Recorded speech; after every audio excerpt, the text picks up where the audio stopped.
Joined by Robert Johnson with the Duncan Duo team, and I'm Andrew Duncan. And luxury home sales have been a hot topic the last couple of months. Recently, it's come out that luxury home sales have seen their biggest slump in nearly a decade. We're seeing corrections starting to happen in Los Angeles and New York City, and in the higher end $1 million plus markets. Homes taking longer to sell, fewer homes selling, and prices starting to soften. And so whenever people see that, sometimes it causes concern and fear and, hey, what's happening with the market. But I think the important thing to note is that a lot of this activity, when NAR, when Realtor.com, when CNBC, when everybody tracks this luxury home sales data, one of the things that they fail to mention is that there is a very high proportion of these homes in certain geographic parts of the country. Mm-hmm. So they will say, hey, luxury home sales are dropping. And they're basing it on averages, but they're not really drilling down into the local area. So what they're basically saying is the luxury market in New York and LA, and probably some other areas in the Northeast are softening.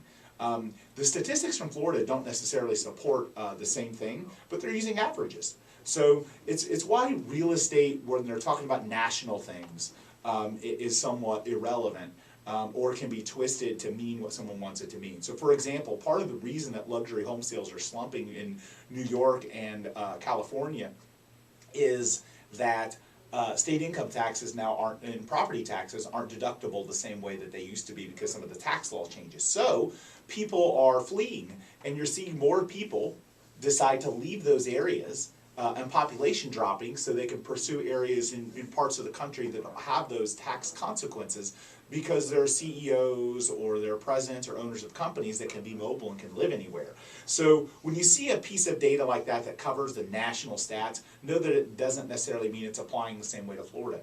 Are luxury home sales still doing very well in Florida? Yes. Are they slightly off? Yes. Not nearly as considerably off as we're seeing in New York and California. And those things in New York and California aren't necessarily conditions of what's happening or if there's some sort of problem with real estate. Those are local economic forces that are causing those things. And because there's such a high percentage of those luxury homes in that area, it skews the data and skews the numbers. Of course, they're not going to say that because that doesn't sell media. It's not as sensational. It doesn't sound as fear-mongering.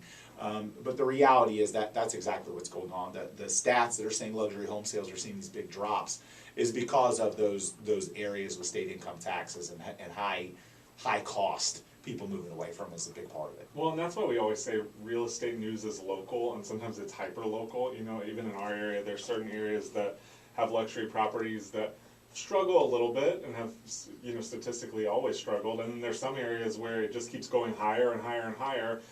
What you are seeing, what I've seen, is that certain areas of Florida that are the metro areas, South Florida, Orlando, Tampa, they have kind of kept up their luxury sales, but then some other areas, especially in the Panhandle areas, Rosemary Beach, stuff like that, it seems like those areas aren't doing as well. I could be completely wrong, but no, but and I'll tell you, some of that is overdevelopment. Mm-hmm. And overdevelopment isn't a national phenomenon; it's a local phenomenon that you see happening in the local market. You see, maybe too much product produced above that price point, and then it causes a setback. But those factors are what's causing those statistical changes. That doesn't mean real estate values for luxury homes are dropping or the demand in our market is dropping.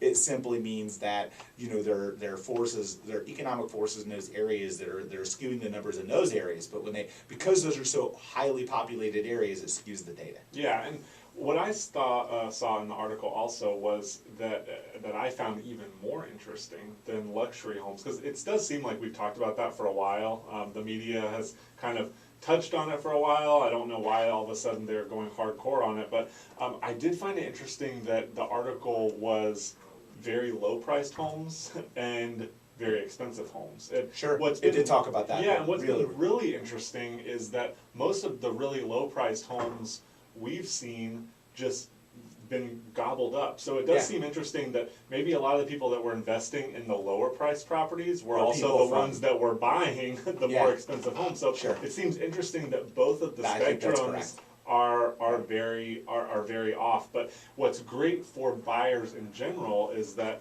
most of the homes that people are buying and financing are doing really well now. The market's a little more balanced. Yep. There's a little more inventory out there. I've talked to so many sellers who were kind of on the fence. They went out there and they looked, then they couldn't find anything. Well, now those people are back a year later, they're looking again, they're going out, they're finding something, and now they're wanting to put their home on the market. So it's actually been great for us as far as listing properties. And I think the last pro tip, kind of ninja tip on this topic, so to speak, is when you see national real estate stats, know that some of the really highly populated areas could skew that. They could say, hey, prices are down or sales are down, and you don't make real estate decisions based on stuff that you see on these national news channels, CNN, CNBC, Fox News, whatever it is. Because, sales could be dramatically down in some highly populated part of the country, and that skews the averages because there's so much population there, whereas right here in Tampa Bay. So if you want to know what's going on in the market, continue to follow our social channels. Follow us at The Duncan Duo, watch our YouTube videos, check out our radio show every Sunday. We'll keep you posted on what's going on, but don't buy into all the fear-mongering out there. Real estate market's still very healthy, but the national stats are a little bit off because of what's going on in some of those bigger markets. So we're going to continue this conversation after a quick break here on The Duncan Duo Show.